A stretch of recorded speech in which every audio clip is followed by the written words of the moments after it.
మీనరాశి వారికి ఈ వారం ఎలా ఉండబోతోంది? మీనరాశి వారికి చంద్రుడు మాత్రమే సహకరిస్తున్నారు.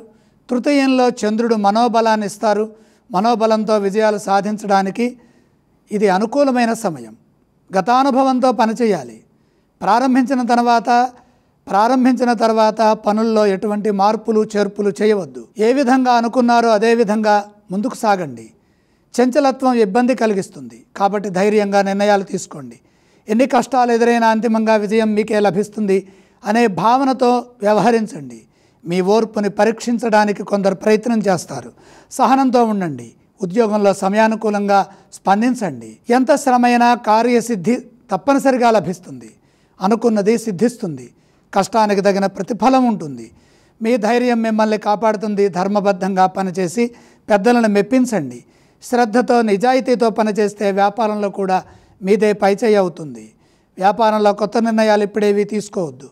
ఉన్నదాన్ని జాగ్రత్తగా కాపాడుకోవాలి. ఎటువంటి సాహసాలకు ఇది అనుకూలమైన సమయం కాదు. ఆవేశాలకు దూరంగా ఉండాలి. కలహాలకు అవకాశం కల్పించవద్దు. బాధ్యతాయుతమైన ప్రవర్తన మేలు చేస్తుంది. కుటుంబ సభ్యులతో కలిసి తీసుకునే నిర్ణయాలు కలిసి వస్తాయి. ఈ రాశి వారు ఏ స్తోత్రాన్ని పఠించాలి? మీనరాశి వారు నవగ్రహ శ్లోకాలు చదువుకోవటం చాలా ఉత్తమం. మీనరాశి వారు ఏ ఆలయాన్ని సందర్శిస్తే మంచిది? నవగ్రహాల్ని దర్శించాలి. మీనరాశి వారు ఏ విధానం చేయాలంటారు? నవధాన్యం అగ్నికి అర్పించండి.